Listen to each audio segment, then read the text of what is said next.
Welcome to the Next News Network. I'm Gary Franchi. Joining me now for the special web edition is World Bank whistleblower Karen Hude. She's one of many of a coalition of whistleblowers who are making waves across the planet. She's joining me now in studio. Karen, welcome to the program. Thanks for having me on, Gary. Karen, just before we went to air, we were discussing the global corruption, the global syndicate, the bankers.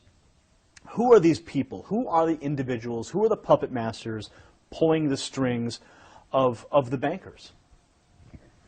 Well, because you had mentioned the Jesuits in a previous interview, so I'm intrigued as to know where's the connection to the Jesuit order, as well as in through the Vatican and beyond. There's many secret societies in the world.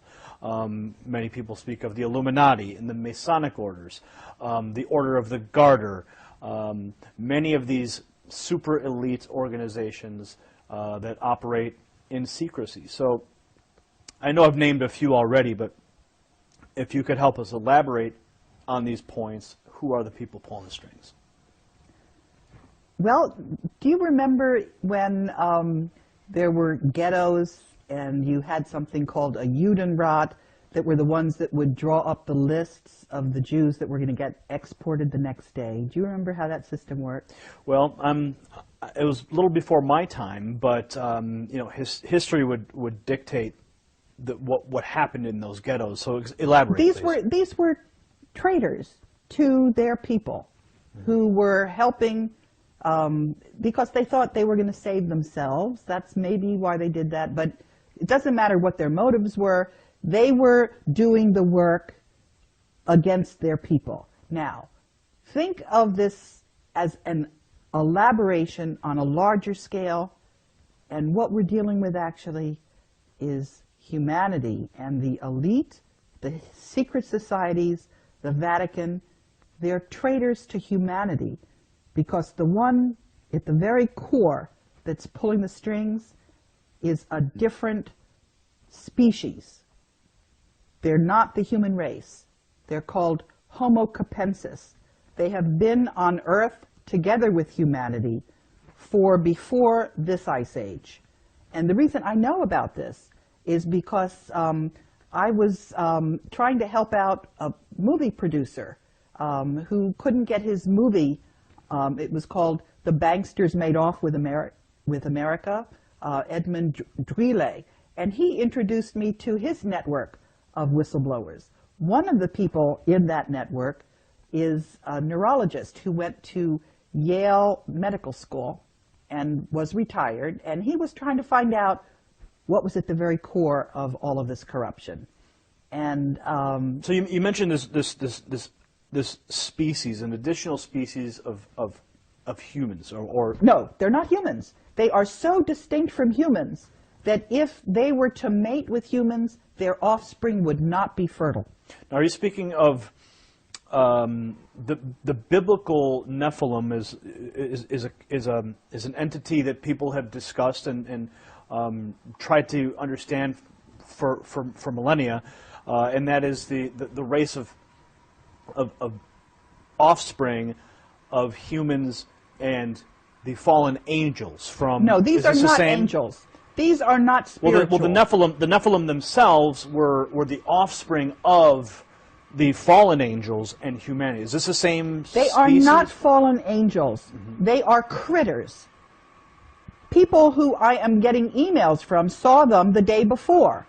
They look just like human beings, except they have these big skulls. And that is why in the Vatican you see these crazy meters, is what they're called. And that's why the very first Jew, Moses, wore one of those things, because he was one of those Homo capensis as well. We have DNA samples of them. And the reason we know this is because it was in the papyri of one of the pyramids. I found this out from from the internet. But what is really remarkable, actually, is that we have had so much evidence, and we haven't had any studies into it. If you look at the archaeology, there is a civilization off the coast because the sea level has risen by 400 meters. But what do we know about this ancient pre-Ice Age civilization? We do have a map that's left over from there because it shows the coastline of Antarctica before the ice froze on it. And it's following that landmass perfectly. So what we have is we have evidence. There's also evidence in South Africa. There are a lot of these skulls that you find. And what You're speaking of the elongated skulls that have been found in graves, and even some of the skeletons found with these are in fact giant people. That is something different. No, I'm not talking about that. I am talking about a large skull. The elongated skull, the elongated cranium. Some are in Peru, some are elongated. But in other places, they're just round like pumpkins. And the individuals that were seen in Egypt, I've seen drawings of what their skulls looked like. It was just massive, much larger than human being skulls. And also, you know, in a human skull, there's something they call the parietal, where it's in 3 different segments. This critter doesn't have those separations. It's just so you're saying that this specific species of individuals is occupying the Vatican and functioning through the Jesuit order? Yes, but they're also working in the banks in Portugal, because one of the people who saw this, you know, in Saturday Night Live, there was a broadcast of something called the cone heads. So that's a slang word for them, although my mother refers to them as the boneheads. But they're alive and running around and doing all kinds of mischief. Now, some people might find the information that you're presenting right now to be completely, some people might say it's completely crazy. What do you say to those people who are watching this right now going, I don't believe a word of it? I would say you need to read the articles that Ed Spencer has sent me. You need to look at the skulls in the museums. You need to read the DNA studies.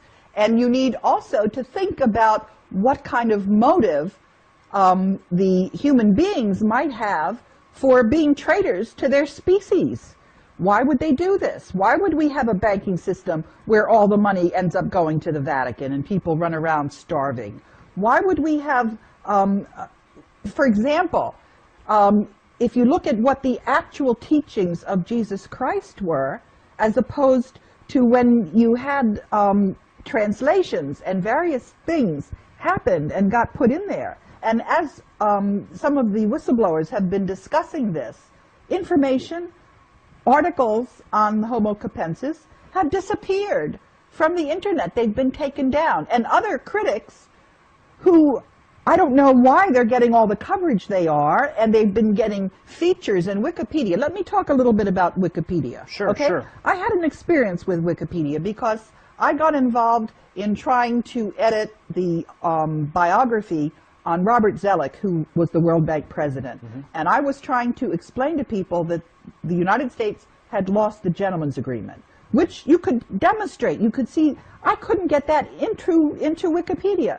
They were clearly being controlled by this group that that is controlling all the capital markets. So do you and think the that, banks. do you think that these same people were preventing your Wikipedia edits?